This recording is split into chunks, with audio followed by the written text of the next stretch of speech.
Assalamu alaikum warahmatullahi wabarakatuh. Wasuzootya wasiibye otya n'egyo sinzira okutulaba. Bannaffe abali mu diaspora mwebale okutulaba, bannaffe abali wano mu Uganda mwebale kubanga mutugoberera tubatuusaako nsonga ku nsonga. Ne tumanya ebintu bwe bitambula. Tukomye once again n'ensonga za kooti, omusango gwa Hajjati Zuula gwe yawaabira baawe oba yali baawe Haji Ali Mwizera. Kati bw'abanga yawaaba buli tugenda mu kooti tujja ne tukwongerako ekibaddeyo. Olunaku olwaleero oba ekiro olwaleero nga 13 gye twabadde bwe tubadde bingi bye tuggyeeyo. Biki bye bitambudde bitya, entaputa ebadde etya, tubaddemu na bingi by'olina okumanyaako. Jjukira omusango guno gwatuyamba okwongera okumanya okugguka amatu gaffe ku nsonga z'amateeka, entaputa y'amateeka eya kooti bitambula bitya naawe benga olaba. Tutambula naddala aba ttiimu Haji Ali abagamba nti Haji Ali alabika teyakwata. Bw'aba alabika nga teyakwata wabeerewo obwenkanya gy'ali, kooti ne poliisi bakole okunoonyereza okwenkomeredde, batuwe ripooti ekola ki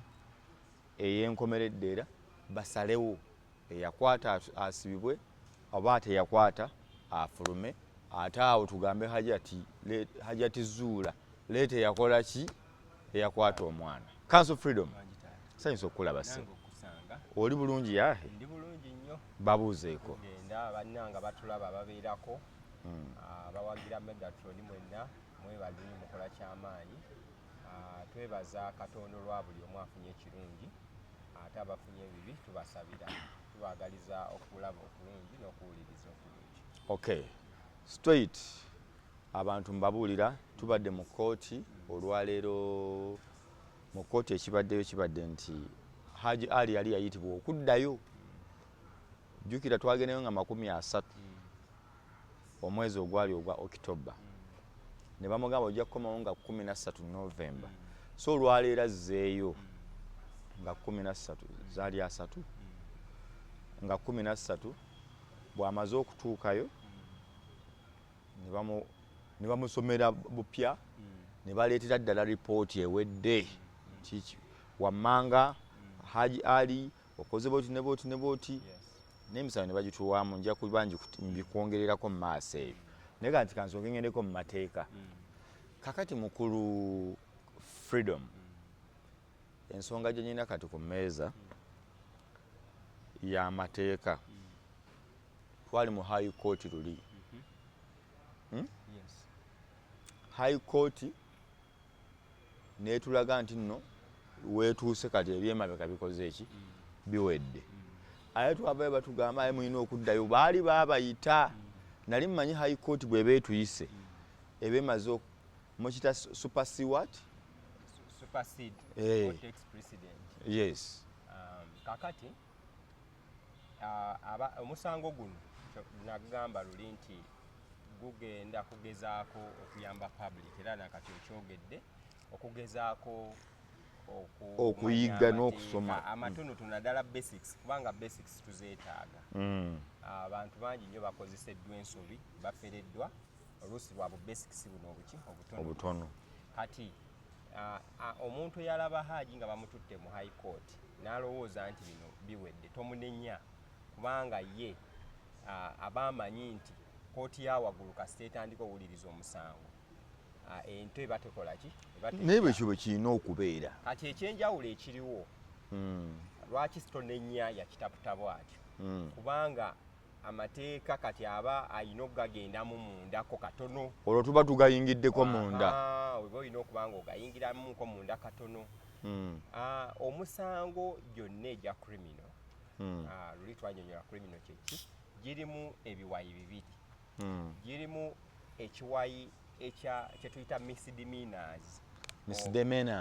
Oba ne felonies. Misdemeanors then ne felonies. Kati felonies zeze nnene nnyo.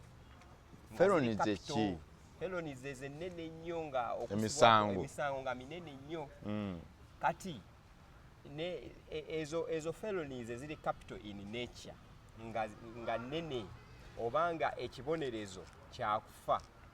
obanga ekibonerezo Mayisa. life imprisonment kitegeeza giwulirizibwa kkooti enkulu naye we giba gitandika ng'omuntu agenda okuwa puliye okuddamu oba yaguza oba teyaguza gutandikira mu nto naye ento si eba n'obuvunaanyizibwa oguwuliriza ye ento erina buvunaanyizibwa kuwulira ansa ya muvunaanwa waguzza tewaguzza n'agamba saaguzza bwe buvunaanyizibwa bwokka kkooti ento bwekola ki bwena obuvunaanyizibwa obwokubiri kwe kuteekateeka kye tuyita committal process oba okutransfaringa omuntu oyo mujja mu ki mu kkooti ento okumuzza mu kkooti ento haliyo kkooti ento bagiyita batya kkooti ento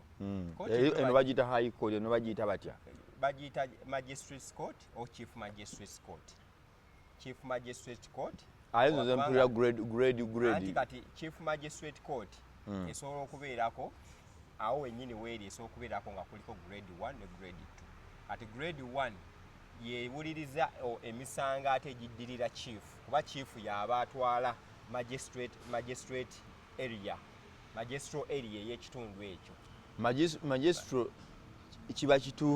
kiba kitundutundu naye ng'ate mu kitundu ekyo oyinza okusangamu grade 2 nga 3 mu kitundu kya magistral area kati grades ze ziriwa zino grade soko ngambe nti grade ekola kino moze tutereze ati grade 2 eba esobola okuwozesa obusango obutonotono obuli criminal obakayanira boundary waliwo yayingiridde n'atemwa ebitooke grade 2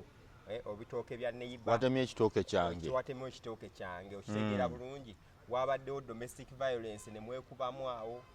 waka okitegeera bakazi bali awo bekasukiddwa obusefuliya ne wabaawo okukosebwakosebwa oluusi babadde balwana ebikonde nga beekuba ebikonde eyo grade 2 ye kooti esookerwako ento esookerwako ati kooti ento eddako ye grade 1 ati grade 1 nejja ku misango myaka 3 myaka 7 myaka 9 awo ofuna bulungi then giri egisukkulumamu kati eno gye tubaddemu eri grade eyo chief magistrate court eyo chief yaba atwala mu grade ki mu grade 1 naye nga chief yakulembera bano kubanga oyo akulembera abo aba grade 1 ne 2 abatwala magistral area eyo yaba alina obuvunaanyizibwa okukomitinga omuntu ono muki mu high court yes so kati eyo gye tuyita chief magistrate court kati obuvunaanyizibwa bwa muntu ono waaba awaabiddwa n'aleetebwa aba ayina okusomerwa emisango n'addamu ansa ye gy'agamba nti ye oba nedda kati wamala ogamba nti ye kitegeeza guba gumusinze naye ate wadde gugenda musinga eno kooti si yeyina obuvunaanyizibwa okukola ki okusalira teyina maanyi ne bwakkiriza nti banne naguza nzikiriza ne wakkiriza aba era tayina kooti eyo teyina buki buyinza kye tuyita jurisdictions kooti era wamala okukkiriza onaawa kye twaliyise ripooti ye wamala okuwa ripooti ye ne ansa ono gy'awadde mu charges ze bamutaddeko n'abiweereza mu ki mu kooti enkulu era kooti enkulu kwebejja okukola ki okwesigama ku ansa ono gye yawa era wagenda mu kooti enkulu taddamu kukola ki taddamu kudda mabega taddamu kuwa ansa kyoba naguza oba saaguzza okuleka nga asabye busabi kooti nti saali mu mbeera nnungi naye ansa esooka eba yakola ki yateekingibwa naye sigamba nti kati ataddemu buto okubuuzibwa okuggyako nga ye yagamba nti okusinziira ku ansa gye nawa bannange nsaba kukyusaamu nali natulugunyizibwa oba luli nagamba saaguza naye kati naguzza aba addamu busaba busabi naye tetugamba nti kigamba nti yegenda okuba entandikwa y'okuwa puliye oba y'okuwa ansa ye mu kunoonyereza wano kuba baatugamba mu high court luli bano balina okujja n'obujulizi kooti eno magistrates court nga bwe tugibaddemu ebeevunaanyizibwa ono okumusindikira high court ng'amaze okuba okuŋŋaanya oludda oluwaabi lumaze okukuŋŋaanya obujulizi. Ekimu omuntu omukomiitinga kubanga kusinziira ku byendabye bamukomiitinze, ekimu ku buvunaanyizibwa obudireeyinga okukomiitinga omuntu mu high court kwe kuba nti obujulizi tebunnalabikako. Naye state kasita emala okukolekitinga obugundi bwayo obujulizi bwayo si buvunaanyizibwa bwa mulamuzi wa kooti ento. Ye aba awuliriza omuwaabi wa gavumenti gwe tuyita tutya state attorney gw'aba alinda mu kooti ento, gw'aba alinda amugambe nti ffe tuli redde nga state ng'abawaabi era omuntu ono obujulizi buli redde kati mutusindikire tugende twabike naye. Yes, ate era kyekibaddewo kati ekiriwo kitegeeza obujulizi babukuŋŋaanyiza. Obujulizi bo bwe bagenda okuyimirirako babulina bwebwo obukuŋŋaanyiziddwa babuwadde nayo era bwesinziddwako okuba nti bamukomiitinga muki mu high court bamuteeka mu high court. Ekitegeeza Haaji kaakati ssaawa yonna kati ssaawa yonna okola ki nti ssaawa yonna kati tugenda kuwulira wakola ki Hajani Ali Mwizire era nakati bwe kibadde naye kati ku luno abadde Uganda versus Mwizira Ali Mwizira nga guli muki nga magistrate kati kugenda kyuka gubeere in the high court of kubanga already bamututte kigenda kyukamu kati omusango gubeere in the high court. So okuwulirizibwa omusango ogwo gugenda kulinda enteekateeka. Waliwo enjawulo wakati w'okuwuliriza beyiro okusaba okweyimirira n'okuwuliriza omusango gwennyini ekinyusi kyawulira omuntu wange alaba. Kati mu high court we mwagendayo luli omanyi nakizuulo oyinza okulowooza nti gwe by'omanyi na buli muntu abikola ki abimanye kaakati bitwawuliremu. Kati luli we mwagenda mu high court kwali kuwuliriza beyiro naye tugambye lwaki mwagenda mu high court okuwuliriza beyiro olw'ensonga eno kooti ento terina buvunaanyizibwa kwandolinga nsonga eyo eri kooti enkulu yeeyina tugambye obuvunaanyizibwa bwono wano wansi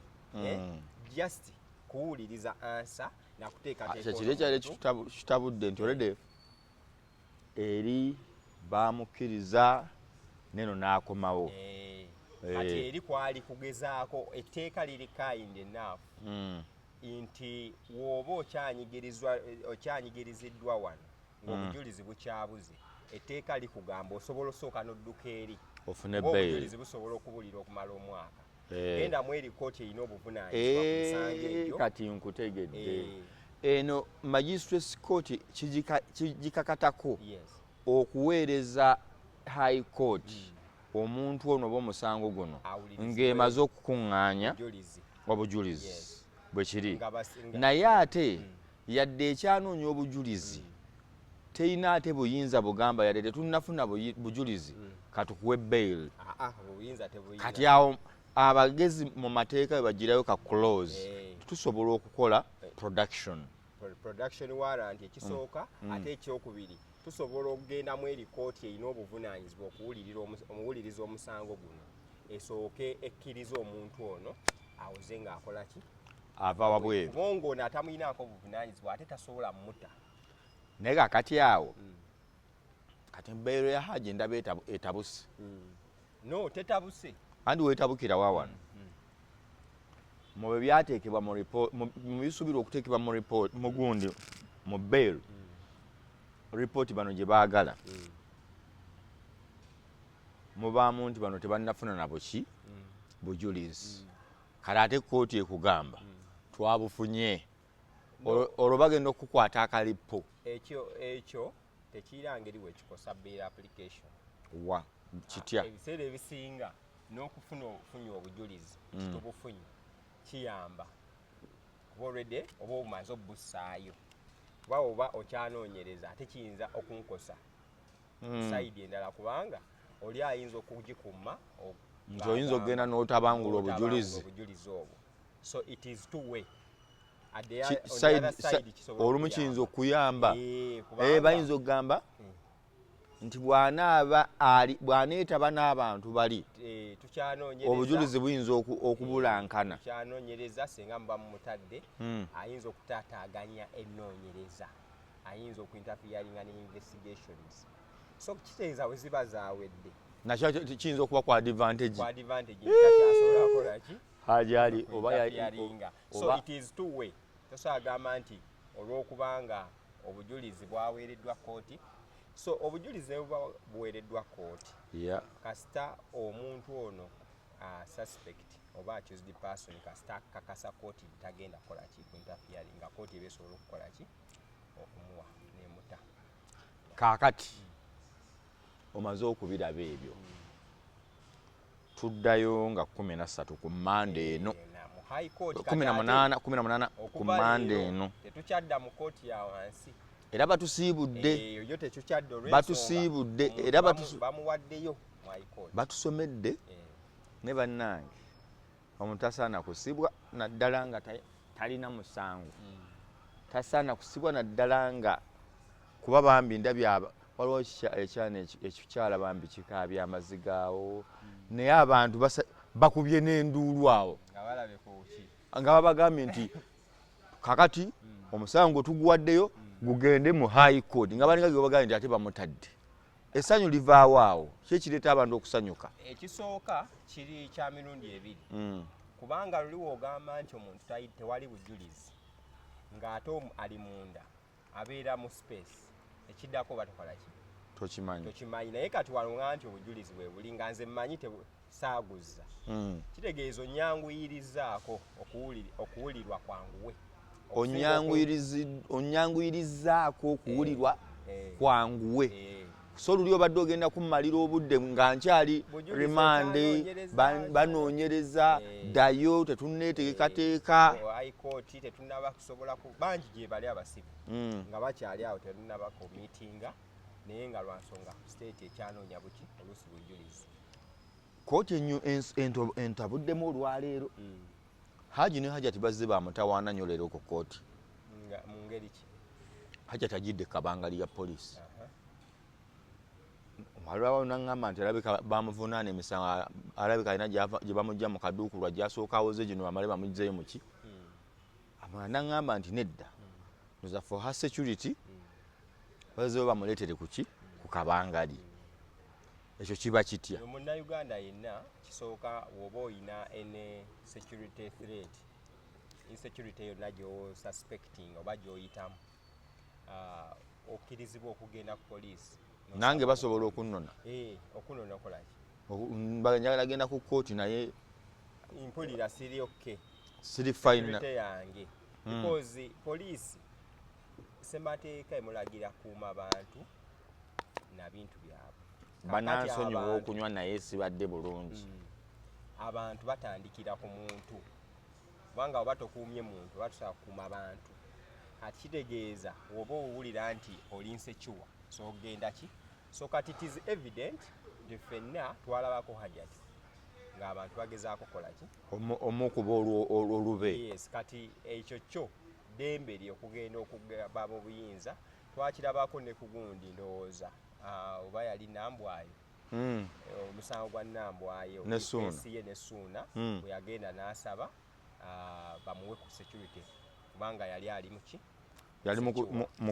yalina akasajja akamukuba ebiyinja waggulu kati kyonna kisoboka naye ate kati ye Hajati engeri gyali nti yali mu musango guno akkirizibwa kituufu okufuna security nga witness. Naye ate witness sometimes oba witness directly DPP's office toyina na kusooka na kusaba eyina okuwa obukuumi okitegeera. So kati ebyanjawulo okubanga DPP yakuwadde obukuumi n'okubanga wagenze n'osaba ki n'osaba poliisi. So kati olw'okuba jjidde kabangali twagala tulowooze nti yeekubidde enduulu eriki. Kati wano omwana Nisha alabikako ddiye abantu bamulinze omulabako bambi tumukwatirwa ekisa tetumulaba. Nisha mateeka talina kulabika kati ataja tuona gutugamba nti ebintu yalabika ajalabika naye si eri mmwe ajalabika eri kooti tunamanya tutya nti yayogedde Nisha kubanga kooti erina obwo obuvunaanyizibwa okuwuliriza abajulizi aba bagikoze ekyo era omujulizi asooka mu ogwo omusango without Nisha the case is dead. Kyenjagala okugamba abantu tubadde ku kooti omukulu ono gwe bayitaani ataputira Mwezure kuba babuuzizza Mwezure omanyi Oluganda bulungi nti ye omulamuzi omukyalo oyo erinnya ndyerabidde n'atuwa newabaawo ono wano yaani oyo tayito yeebeera ki just interpreter n'agusoma mu Luganda buli omu lwawulira mu kisenge muno mu Dabo Deka musulamu abaana 4 ebitanda kiseeza bye bantu 5 nga ne Nisha yeewo okutaano kye bawandiise ne kiseeza bu triple however interpreter ono bw'abadde asoma ekintu ky'ekisenge kino naye abadde asoma alaba ebintu ebitasoboka naye ng'omulaba akisoma nti twawulira okuzuula nti omwana ono yali asula ne banne mu kisenge wagendanga mu kisenge ekyo n'omukolako ebikola eby'omukwano tayogeddeeko nti omwana ono yatuusibwako buliisamaanyi kibadde weetabanga mu bikola eby'omukwano n'omwana atanneetuuka Nisha oba ndoza bamuwa linnya lya taata we kuliko Nisha Kintu Moses bw'agambye Nisha Kintu Nisha omwana ono yatonebwa ku ssomero ajje kali naye nga balinga gwe banoonya gyabitebye sera Nisha mu nsoma y'omu interpreter alazenga Nisha bamuyita bituulamu nti okimanyi nti gwe wakwatibwa so agenza okumaliriza ng'atugamba bamaze okunoonyereza okumala ebyo n'ebiriba bijjiddeko oludda oluwaabi lulijja mu high court era fayiro yo tugiwaddeyo oli committed to high court ogenda kuddayo ku remand high court ejja kuba ekuwa olunaku lw'okola ki lw'onagenda mu ki okuwulirizibwa oba ku bail and what have you Haji n'avaawo Haji no kati atambulanga mu America omanyi bali ba freedom fighter abasembayo freedom fighter eno takbira Allahu akbar takbir Allah nengamba yes Haji olutalo lwaki baluyita lwa jidda lwaki jihad lwanye kugamba akikiridde abasajja bangi amaze okuluwangula araga ndi bannange tuli wamu mwebale kulwana mwebale kuwaga ng'abantu bagamba takbir kwe kuddamu kiri bagamba takbir ng'oddamu Allahu akbar katonda muki munene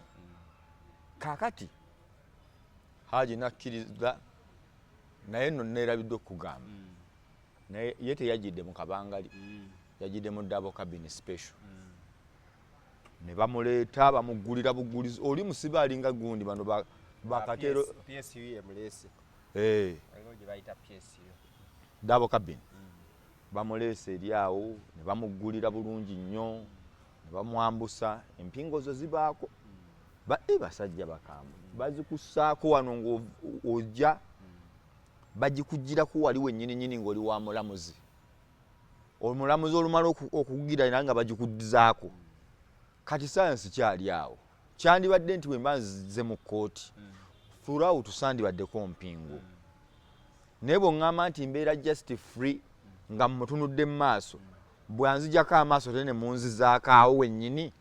omuntu bandibadde bamusibira mu kkomera munda okubeera mu kkooti okubeera mu courtroom ekitegeeza nti oli muki mu kkooti etandise kkooti etandika olwedde bayise fayiro yo kyova olaba oluusi mubeera mu kkooti ng'omulamuzi tannajja naye nga muli mu courtroom ng'abamu boogera abanyumya abamu bali kusiba naye kkooti weetandika eyo gye bayita kkooti era ne ku record mulamuzi asa atandika owandiika obudde kkooti bwetandise so wali eri oba okyali mu ngalo za prison ate erina obuvunaanyizibwa naye omumakinga sure nti omusibe takola ki tatoloka. so ndowooza yeeyo notion eyo ate n'ekirala nti omusango gwonna oguli public interest abakutolosa oluusi basobola bava bweru naye abasajja bana ba prison basusizza effujjo kino kikugambe moze si bwe kiti aba prison azze babadde baleeta haaji awo nga tusirise tuli mu kooti tutudde tuti batugamba bamuleeta musajja azze owa prison akubye olujja akabaawo papa ngeringe amasasi ntugaba buzibu ki muterere neŋŋama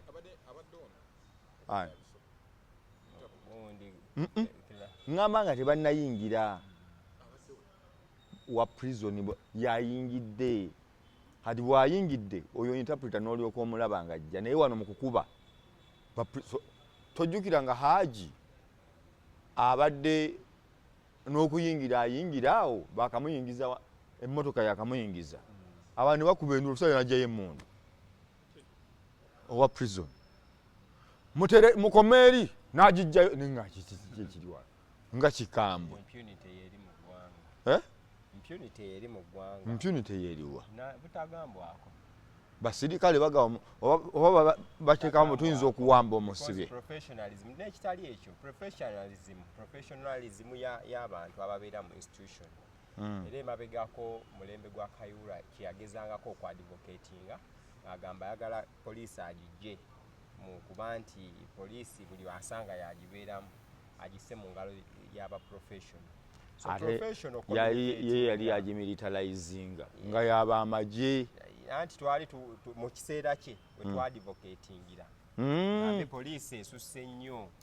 nze nali ndaba eri militarized okuva ku ye biki so era bwe baleeta eyamuddira mu bigere abantu ne balowooza nti wajja bbaawo okwo engeri y'akalembereza poliisi ebeere ki professional communication ndowooza civility wadde oli musirikale engeri gy'ocommunicatingamu n'abantu kireflectinga professionalism ne ethics. Olwaleero kkooti ebadde enkambwe moza ajja kubuulira okuyingira obuyingizi n'okutunula obutunuzi nga bayinza n'okubuuza lwaki otemyako liiso limu ggwe lino nga teritemya kandabe nga tuli awo ku bwere neŋŋamba obuzibu buli ki abazize emisango bali eri mwe mubaliko ate mukugamba ate nga kooti mateeka erina kuba open eri open abantu naye tujjanga tewali kye tukoze tuyingiddewo mu mbeera ey'empisa naye ate gwe otuleetera okulowooza nti oba kati kiki neŋŋamba bwe kibeera ku kkooti ndowooza mubaamu emisango egyo egikakinga public attention naye era obukugu nze ndowooza era obukugu nga ba security personnel baba balina okuba nga boolesa obukugu mu kaseera ako tebalina kwolesa bukugu bwokka mu mbeera emu olina okwolesa obukugu wakati mu demonstration wakati nga tewali demonstration okitegeera bulungi wano tewabaddewo demonstration ngamba okugeza nti mu kaseera nga abantu bakakkamu yolesa obuki obukugu n'akaseera nga kajagalalo naye oleyolesa kuba bwe buba obuki obukugu oyo mmoze omulaba ankwata tubadde awo basajja bavuddeyo twogera awo tulina gundi awo ze tujjako interpretation y'amateeka ebadde awo aze omusajja owa prison najja gwe fuluma genda ogende n'amugamba nkwata bintu bya wano nga n'abalala no bali mu kukwata era nalabako gundi nga bamukubye gundi ono omuyimbi ani ow'emakindi eyo abo baali balina omumukuba waliwo n'emisango ekituufu kiri nti newankubadde twagala nnyo waliwo abantu bano abatasaana kujja kusima yeyitaani bawaani omukunja bamukunja babeere emakindi bino ebintu babitulekere waliwo ndi byolabanga nedda newankubadde twagala nnyo mukunja onona ki ku kkooti musigale mu bintu byammwe mayirungi bagaganye abayimbi babakoze ne waliwo ndi byolabanga ozze kutawaanya yadde twagala okuba n'eddembe babagamba mutuule nti nze nyimiridde babagamba omusibe ono engeri gy'alimu temubakuba bifaananyi nti nze nja kumukuba kati ekyo gw'okyogerako ki no kirungi ati eri civility ennungi okurespectinga buli omu omulimu gwe nti wemba musirikale kandi respectinga omuntu azze mu kooti kubanga naye buvunaanyizibwa bwe okujja mu ki mu kooti ate naawe wazze mu kooti respecting ani era mukunja era twali awo ng'olaba waliwo omuntu anoonya obunoonya ki njagala banjogereko abasirikale kirabika kiri mu mateeka gaabwe okukuuma safety ne security ebifaananyi ebiseera ebisinga oba toli like atobalaze IDs ongeezo waliwo batakkiriza okuba waliwo ne batuuka cells ezo police cells ezo eteeka terikkirizibwa genda n'okuba cells ezo kubanga obeera okusa privacy y'abo abantu definitely abasibiddwa abali mu kaduuku lwawo kaakati bamukunja ebyo baali bakola batugambye ffenna tuvuddeyo yaga leka naawe ne bamugaa kale naawe leka kwe kumunyoola empale ezo tugenda omumaliza yeesise naye nga kyava ku ki ekyo kyoyise civility civility erina kuba ng'ekaatinga ki so si nti amateeka kye gamugamba okukola ekyo gw'ogamba nedda ssebo n'ensi yaffe naye kati ate olwaliro nga bwegambye bazze nga bali bataddeko ebanja nga ne bwoba otudde bakubuza otuulidde ki bw'oyimirira lwaki oyimiridde kati nga tetumanyi kiddako era musango gukula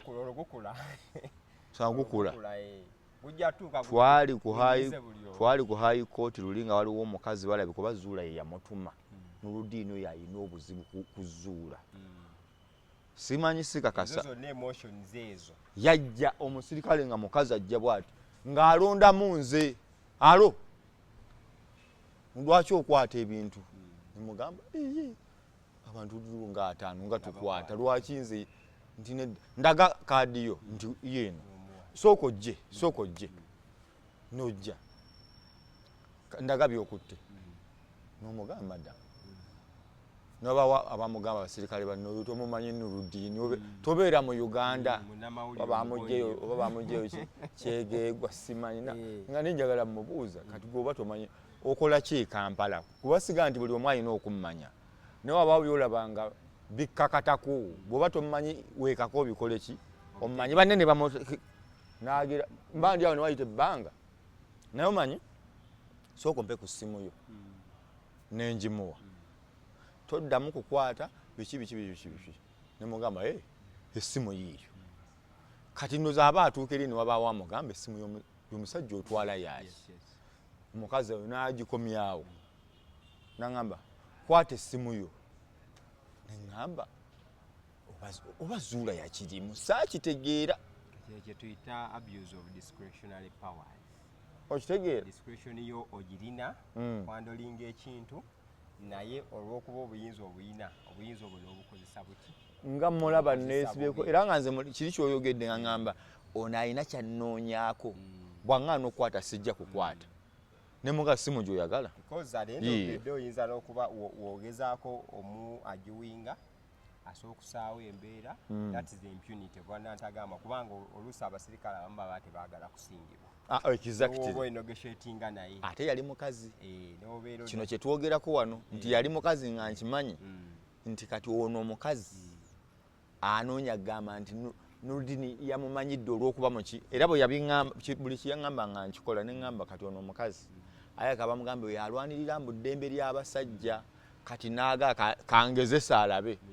agambe nti no nga bw'olwanira eddembe ly'abasajja n'ery'abakazi likole ki nalimuwa eyo yali prudence gye wakozesa era kye bayita obukugu n'omuntu omuki nalimuwa ne mugamba oyagala ssimu yiyo ate atuuka eri ate kwata essimu ate mba ndi awo nga nkoonako naye n'ekirala kyekiri kye tuyise gundi oba kye tuyita competence nti wadde nga oyinza oba tokkirizibwa kukwata bifaananyi but it is prudent okutunuulira situations ez'enjawulo situation ebaddewo mu nsonga zino ez'omusango guno zibadde twagamba zibadde extraordinary so waliwo kyotunulira n'ogamba wadde bulijjo nkwasaganya naye nembeera kino kisuubirwa. Yes. So wemba handling a situation Gihandling ngaje with the due care and responsibility. Nga n'okugisuubira wagisuubire n'ogyetegekera so siga ngenda bakakasa. Wango vanga ku musango nga almost district nga 8 zonna zifollowinga. Vako district. N'abasajja bangulako t-shirt zino nzitunde za Equity for Men. Nga bali Tanzania eyo Bukoba. Ne bangula Nurudini. Njagala t-shirt oba yangamba basi Kiwemba nzimuteera. No kati ekyo gamba nze ngamba district nga 8 nga buli omu asuubira okusindika abadelegate. Bajje kitegeeza namba egenda kukola ki? Kuba nene. Ejja kuba nene. Abeeruweero bagaka tugende ewa Haji. Ab'emukono tulina bali kumpi ne kooti. Omusajja bamuyitaani avudde Luweero avuze piki okujja eri naŋŋamba najja Nulini wannange webale kulwanirira basajja. Anti ensonga erimu ne aspect ya ddiini.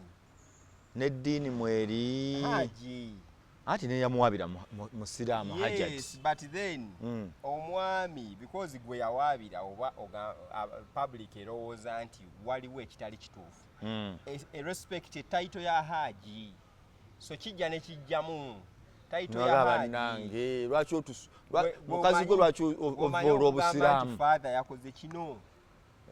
Abakatuliki bagaanedda kijja kitya. So kati kitukwatako. Nti ye ekitiibwa kya Haji kino. Lwaki okityoboola bw'otyo?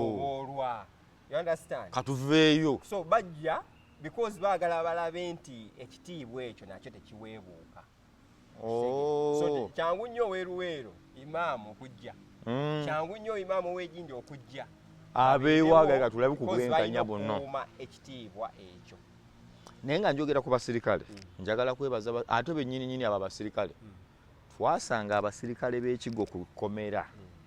ekigo prison bali bayina empisa bannange. Abasirikale b'ekigo sigenze nnyo mu makomera mangi naye nali ekigo okuva w'oyingirira n'okusanyukira bakusanyukira ekigo prison w'oligestalingira w'ogenda ludda buli omu waliwo ninsiima oba kawala kali eyo nali nkagambye n'okukawasa nakasanga ne kagaago ngenda kukuwasa kakyala kali awo naye bambi ng'ogyeko ebyokusaaga baali bakkakkamu nga bamanyi omulimu gwabwe si gwakutiisatiisa naye baŋŋamba nnaate eruzira bo bakyali bali abaamiini enkola yeeyo otuukayo ng'olinga era abalungi obasangayo buli wamu n'ogenda niwogenda kodi Kampala ero ojja sangawo abataagala kuwuliriza ffe tubeerayo nga baclient batukubidde tugenda n'ogezaako okwengeginga bambi omusirikale with due respect n'owulira nti ekitiibwa kino okoze eki naye nga akulaga yakukakasa ayagala kukakasa nze ndi musirikale naye ate nga kooti ate mutwale eri waggulu ate y'omulamuzi ajja kukola ki ajja kuwuliriza akubwa n'obudde n'oyogera byonna so nze ndowooza institutions zaffe naye bannange Kigo njagala kubeebaza abasirikale aba prison y'Ekigo mu kkomera saagala boogerako oba bano banona bunonyi tebali responsible ku bibigenda mu maaso ku ground bano abajja eno bakambwalanoza bakibagamba nti eno wali mugenda kudiringa ne public eyinza okumisbehavinga naye obasanga eri gye balina authority bambi batambula bulungi nnyo Kigo prison mbeebaza batukwata bulungi unity eyo PSU batero gideployinga abalaba ebintu bigenda bikolaki bisajjuka nejjanga yo sometimes abambadde nabi ovuro biringa biveera ajja tebali serious olusinga bataddeko naki no nonsense balategeera nti waliwo ebintu ebitali okay teri kuzanyira wano kyekiri kye nagamba nti public anticipation newe tukyamuka tutya waliwo process eyina okugenda mu maaso oba twagala buli mbeera bagipulaningira mwe muhandulinga kino wano mukole kino mubeere ku mikutu mukole ki ffe tuli wano etteeka litugamba kino omuntu alina okujja ku kooti alina okuzibwayo teeka we linaagamba nti kati bamutadde era tujja muleka tumugyeko empingu era afulume sajja bantiisizaamu ne baŋŋamba nti bannaye moze sajja bantiisizaamu ne baŋŋamba nti kati nno Haji tabbu emugwiridde bwe batamuwa bbeero mu Novemba ono Desemba ono agenda tuka batugabe bagenze mu Christmas bagaye mu January esimu eyo ginzigire mu musana eyo nze kyendowooza tewalina kubaawo teeka wali ku kisansa awo buli kimu kirina obudde bwakyo wansi awo tewalina kubaawo kutya kuba buli kimu kirina obudde bwaki ng'ennaku z'omwezi 18 zijja tuuka era nga 10 leero ezikoze eki nga nalero bwe zaatuuse wezituuse obwenkanya butera okulwa naye bwenkanya butera ne bukolaki bumala ne buzijja ani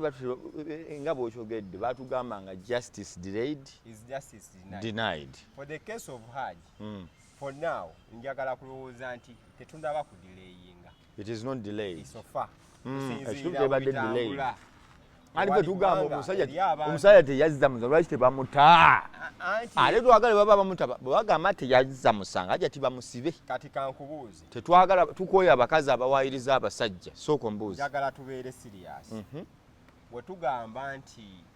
Hajji lwe baamutwala mu kooti aba lawyers ne bajja Counsel Muhammad Nsereko n'agenda mu High Court n'asaba production warrant ne bagimuwa kubanga production warrant esobola era okugaanibwa kitegeeza production warrant okuweebwa eyo justice given kubanga awalala omulamuzi asooka okugamba nedda siriiwo sijja beerawo ensongaezolindako nedda lindako balimuleeta mu kooti lwe tulimuwuliriza lwaki mupapa kati production warrant yagabwa kitegeeza bakkiriza omuntu ono okujja okusaba bbeiro namba 2 empapula ezisaba bbeiro mu wiiki emu bakkiriza zikyuke okukyuka kwekuliwamu waliwo ayagala okiddamu kitegeera abasaba bbeiro basaavinge bali baani basaavinge omulamuzi wagisaba ate asaavinge naki ne state ne state ateekemu okugaana kwe state ye muwaabi owa gavumenti ali ku ludda lwa Zuula n'omwana omuwala genda maaso naye bamuwe naye aba alina baddamu ani addamu ku bonna addamu yoono state kubanga kuno okusaba kwani kwa musibe kati awo asaba bano aba Hajji oba asaba kooti naye ensaba eyo alina ogiwaako bano ate ne bano ne bagiddamu nti okusaba kwabwe yes tukulabye babasabye nga bazze ne basaba kooti naye ffe tulaba kwegayibanga ya reply and defense yes an application kwe kusaba akusaba okwo kuddibwamu bano kati okuddibwamu buggaanibwa bano basobola okugaana aba state ffe tetwagala ateebwa olw'ensonga zino wammanga okitegeera ayinza otataganya bino ayinza okukola biri biki kati olumala omulamuzi n'asala okusinziira ku byono byataddeyo n'oli byataddeyo so ebyo byonna byabaddewo mu wiiki etya era nga 18 tugenda tufune ensalo ku Monday eno nga 18 Novemba 2024 nze ndowooza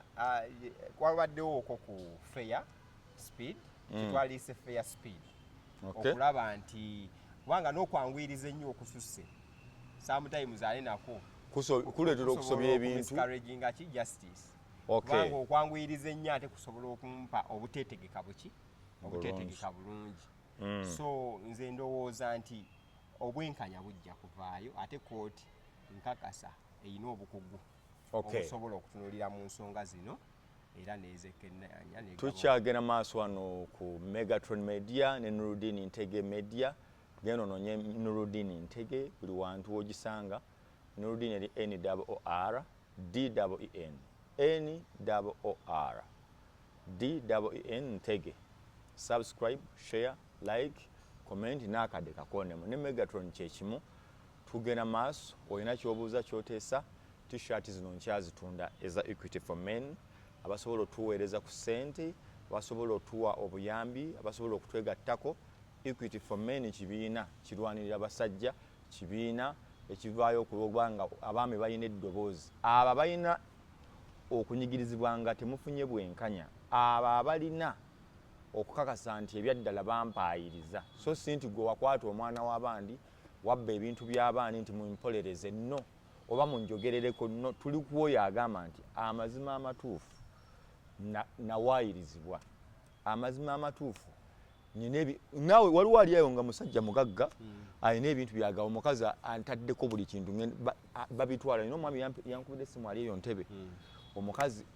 tamuyinaamu baana takola kyamugamba tutunde ebintu kati amubuuza tutunda kuki nti nze nkukooyi n'amubuuza obadde obeera mu nnyumba nze ngisasula ozaala abaana obazaala mu basajja balala kati ye yafayiringa mangu nnyo baagala kutunda biki bintu bya musajja kati abantu bwe batyo oyina emmaali y'omukazi akutadde ku kisenge bw'ati essimu oginkubira 0701 55 85 63 nkubira essimu ne ka whatsapp ke kasinga bw'olaba sikuzeemu bwe wayita ebbanga onziramu naye bw'onkubira ayita onfiirako bufiizi oyinza okunkubira nga ndi bizemu oyisaawo kaseera oba nompeza ka voice note kakola nnyo voice note ku 0701 55 85 63 Equity for Men bwenkanya eri abasajja mu mateeka bwenkanya eri abasajja mu bintu ebyenjawulo nkubira weereza message atulabe bwe tubanga tutambula sigamba nti njagala abakola ebikolobero wabula ngamba abo abagamba nti wabaddewo okusaliriza tekibadde nga bwe kirina kukola ki abagamba nti ebyaddala nsuula mu mmotoka naye sirina bwenjogera noludini mutuyambe ennamba yeeyo Council Freedom nkomyewo ewuwo kati kweno sipiidi olowooza singa Katonda atuyamba ne batuwa bail 18 Mande November 2024 olwo bayinza tuwa bail mu estimate baba bakuza ddi okuwulirwa omusango nga tukoze ku fair speed oguddamu okuguwulira emisango wegigenda mu high court gitera okutwala ali obulala gitera okutwala wakati w'omwaka n'emyaka ebiri otandika owulirizibwa gitera agambye etya gitera practically gitera omwaka kubanga foga gitwala period ya mwaka kwebiri nga baguwuliririza ate gunnabatandika wulirizibwa neka naawe kanso nga tegunnatandika sebo tugenda kuba ku sango guno emyaka ebiri era ebiseera ebisinga abantu eyo beemulugunya nnyo emisango gyabwe giri mu ebyaddala najadda kubanga osanga omusango gwa defilement oba rape ng'ebiseera ebisinga gugenze okutandika okuwulirizibwa egimu of course olwa budget nekuba nti abawaabo ebiseera ebisinga emisango mingi tukiyita backlog omuntu eyawaaba 20 ekisanja kino nga kyakatandika 20 kati nga wagenda eyali committed 20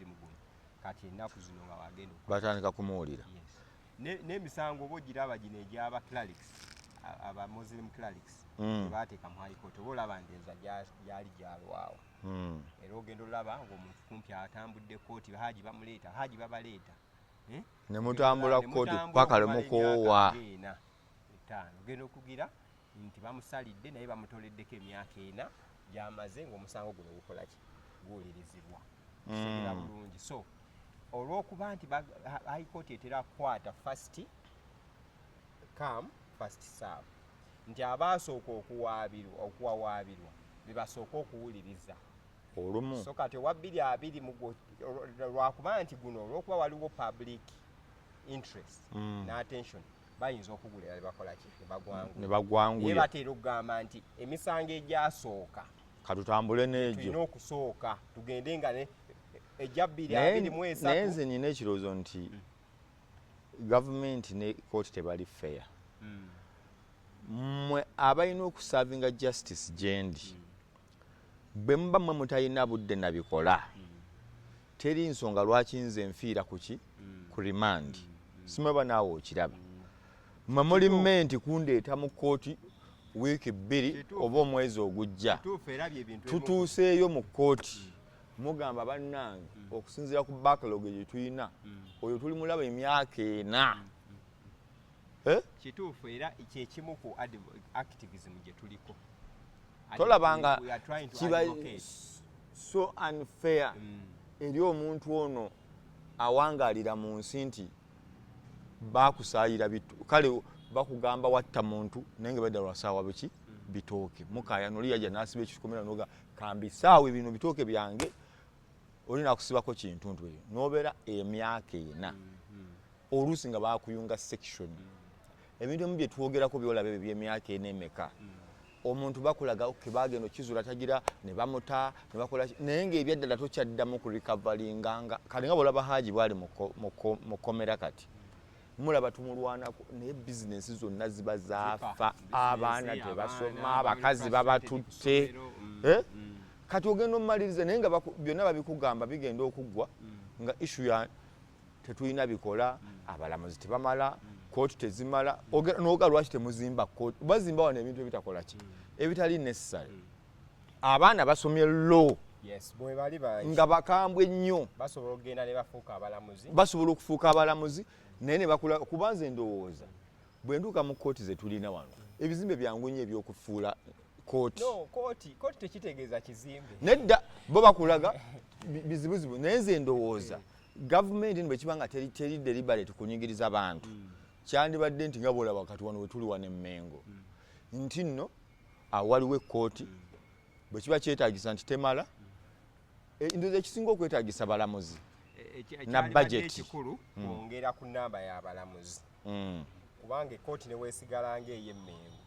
naye nga ne tugyongerako court rooms nga 5 kiriza tuwongeddewo abalamuzi 5 omulamuzi ayinza okukola ku misango ku baakalogo gye ndaba kisaane wali abalamuzi 3 wabeerewo abalamuzi ameka 2 kubanga bw'oba ogamba nti abantu baddamu bawulira after 4 years kitegeeza twandibadde tugamba nti awadde 5 tufune ngeri tukolamu nti tulina abalamuzi kuba kati ye point ebeera nti bw'oba ogamba oyagala bannasayansi nga bawera olw'obwetaavu bwabo of which bannasayansi gavumenti beeteekako ennyenyenyenye essira tekuli yadde akola kikwanso beeteekako ennyenyenye essira ne covid baali awo covidex twagenda omaza batugamba President Museveni yamu ku baalonkinga covidex naye ng'agamba atagemeddwa takola ki tansemberera n'omubuuza kati covidex walonkinga waaki wandibadde otugamba atanywedde covidex muje n'ebbaluwa ya covidex kati ogenda olaba nga energy eteekebwa mu bintu emu totunulidde bantu balala banyigirizibwa nga bw'olaba kooti bwe nkugambye nti wandibadde ogamba nti bwe tutuukayo nga ndi sinze mukyamu wandibadde weetwala na bwetaazo ki ku poliisi ku kooti nti bantwale naye abamu n'ekibaleetera abantu kyenzudde ekibaleetera okuwa enguzi kooti olwa fiye eyo nti ebyaddala bwe ntuukayo ne mmalayo emyaka emeka okunzuula nti ndi mukyamu oba ndi mutuufu wogambe bagamba nti leta miliyoni 15 kiggwere wano gawange mutunde ebyange kubanga enguzi eno gavumenti ekufoosinze ogiwaayo nga toyagala tokiraba mu ekyo nti nsobola okugetinga forced okuwa omuntu enguzi mpona okulinda emyaka 4 paka lwe balinzuula nti ebyaddala sinze ng'emyaka 4 kati liyale sometimes ndowooza ekintu ekyo kyali waliwo betuyita ba recidivist oba betuyita aba serial recidivist dozi nga babeera bo tebava mu makomera bamukutte leero bayitawo ennaku era ne bamukwata then wabewo ba serial offenders abo okitegeera serial offenders we baliwa ba serial offender emisango egyo nga minene nnyo bakambwe nnyo naye nga balinga abakolera mu bigroup okitegeera bulungi so kati abo baali badde obukugu bwa investigation ne criminal justice system yaffe police court ne prison kubanga mu America balina kye bayita profiling nti profiling omusango newe guba saawa zino wabaddewo amasasi agavuga akaŋŋambe naasana ku chip nga we kyali chip general hardware enkuba y'amasasi ago n'engeri obulumbaganyi bwe buzzeemu baba baprofilinga dde ebikoosi ebiri mu nsi yaabwe bagamba bugambi ekyo kirina kuba kikoosi ki kino kyekikola kiti nene wano baprofilinga bamanyi okugamba eyo enkuba bwetyo eyo ADF nanti kati ekyo kijja oba abo basiraamu ekyo kijja kubanga ADF yeebaddewo naye tetunayiga profiling esinziira ku geography nti mu Kisenyi akabinja akasumbuwawo ke kano era senga tuba tukutte omuntu ava mu kabinja ako akabba oba amasimu oba ki oyo ye taweebwa ki tetumuta oyo taweebwa bbeeyi naye omuntu waba akwatiddwa nga wabuvunaanyizibwa nga track record ye eri clean ndowooza osooka n'omuwa omukisa n'otamuteeka nnyo ki kubanga the end of the day oba osobola okumuggyako ebitambulizo bye n'osooka n'omukuumire wakati isi n'omuwa half of the liberty amanya nti kale asobola okulwaninga ka bizinesi kaako gavumenti omuwayo gubeera nga gutambula abaana ne babeera nga basoma Jenny kebeera ku ddakikano abaana nga bakola ki n'abaana nga basoma kubanga omuntu ono waabeera mu kkomera rights z'abantu bangi zibeera ki zibeera violated nnyo omuntu okubeera mu kkomera kyaffectinga abantu abalala bangi abamutambulirako ku lulwe kisobola violating a right to education ey'abana abaana be right to life kubanga omwana waalwala ayinza obutafuna ki right to medication ayinza obujjanjabi takola ki nga tabufuna ofuna bulungi then nekyetuyita welfare oy'omwana oba kituyita welfare obulungi bw'omwana okubeerawo endabirira y'omwana obugabirizi gyali so oba nti omuntu nga gwe gwalibadde gusoose era ebiseera ebisinga kooti ekitunulamu nnyo nti waba gwe gusoose ng'ate ayina famire nga ye ddala ddala famire eyo etambulira ku ye kooti ebiseera ebisinga eba yakisa omuntu oyo nemugamba nedda ate kasa aba nti yekomitinze na bulungi nti tasobola kutataaganya tasobola kudduka kooti ebiseera ebisinga eba yakisa nebata wano olina okwewala omusajja okuwaayo enguzi nti tavaayo oyo naye kati bwe nkizuula nti omuntu yawaayo enguzi naye ajjukira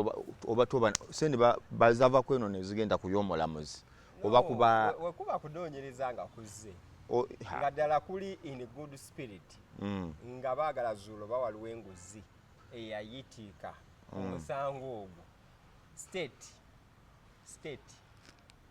yeyina mashinale yokka esobola ogamba olumu sente ziba zayitawa state olwo ogenda si state ono awaaba amba gavumenti azana apparatus weesalawo nti kati tugenda kukola ki waliwo abantu abamanyi okwekweka naye state wegamba nti kati bwesalawo nti ono tumwetaaga apparatus ne mechanism ne instruments ebezirina gavumenti bweba yasazeewo okufuna muntu emufuna ne waba ayagala ki bannange nkugambye gavumenti yeyina apparatus ne machinery anenza okuba obusobozi terina no kakati tebuyina kankubuulire communication yo saawa zino ku simu nze sisobola kugifuna naye gavumenti bwesalawo okunoonya Nurudeen byonna nga yasazeewo investigation era omwa bamugjawa oba yali south yaliwo naye naakomawo yes naye nga baali basooka gamba adduse mu bizinga because state yeemu ku hope y'abantu gye baba balina ye trust gye baba balina eri gavumenti tetusobola kukosebwa kuba state weeri state weenaalemererwa olwo tugenda batuli ku ki tewaba wakuddukira so senga egamba matongo yes gaga kati twagala kunoonyereza oba waliwo enguzi twagala tukebere hajati zuula kyoga state yinzo tuzuulira hajati zuula emipango gyonna singa bagamba katumunoonyerezeeko zuulo ono weba esazeewo etuyambe esalewo banaye zuula katonda akuve mu state esalewo zuula so because state ina nakisui apparatus mechanism instruments ezisobola okugamba nti kati we are going to launch an investigation on this era kyova olaba abanene abamu bavaayo bagaa tugenda banoonyerezaako at the end of the day era ne bafuna obujulizi abalala ne batabanoonyerezaako baba tebaagadde ate era waliwo n'okunoonyereza okuyinza okujja nga kuli political oriented bagamba kakati ono omusajja alabika ayinza otusumbuwamu mu maaso katugende tumunoonyerezeeko ffe tuzuule ebyaffe era eriyo n'okunoonyereza okuli politiko nga bajja okunoonyerezaako bagenda okuvaayo ate bavuddeyo n'akamundu ate omusajja gwe bavuddeyo n'akamundu tamanyi na mundu ne mukyaka tamumanyi tamukolangako so byonna bisobola obbaawo naye kisinzira ku integrity ne civility motive ddala ya bwenkanya oba motive ya byabufuzi motive yaki kati motive weba nti twagala kuzuula oba waliwo ebyayitingana connection ebyayogerwa state ebeesobola because nze omanyi kosi yange yasooka yali criminal justice nasoma kunoonyereza ku buzibu omusango waliwo ya principle egamba nti criminals cannot be perfect at all times. Kuba toyinza kuba smart mu byokola buli gwe neba ng'oli otuuka emitego gyo gyonna nga gyo gikwata bukwasi buli planinze namba ku incident emu nti oplaninze okukomitinga murder somewhere in place X n'ogenda n'obala okumala weeki ezi bbiri criminal waliwo step gyagenda oluzinga ku lunaku lwo execution lw'okweexecutinga olw'okumaliriza omuntu ono example abaana abataloomwa kiki ekyagaana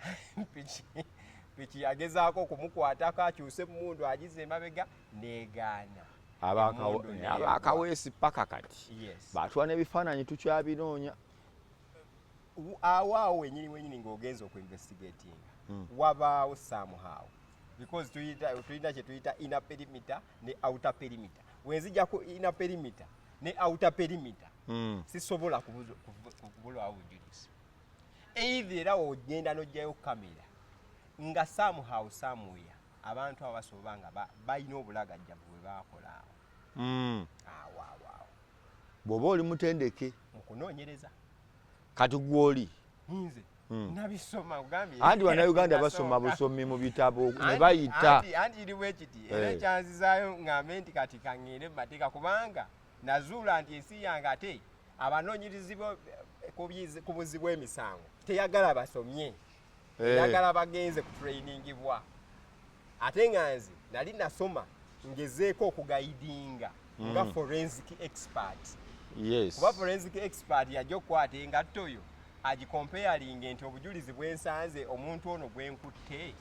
engatto ye weba esobola okubaako ettaka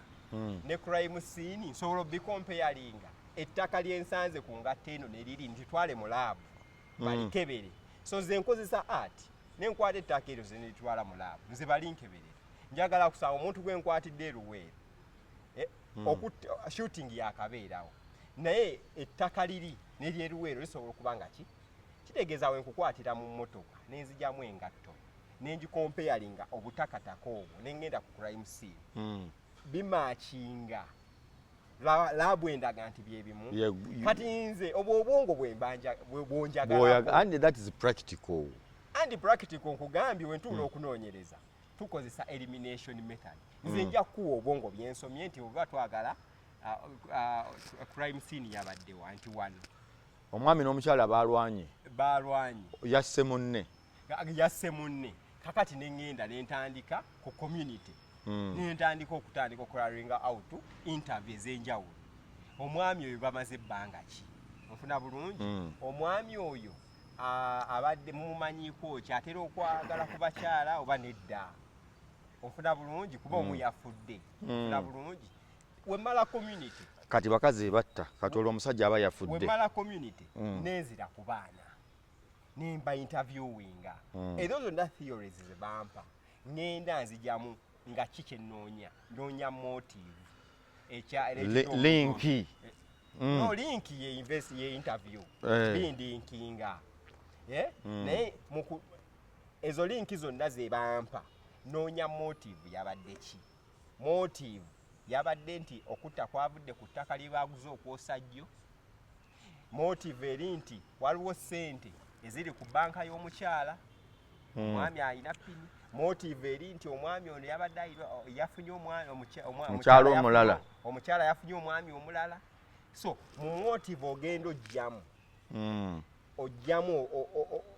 you eliminate nti afiore eno tegenda kuntuusa ku kyenjagala ettaka kino tekikola kati libangayo tebayina yadde biki tekikola ekyo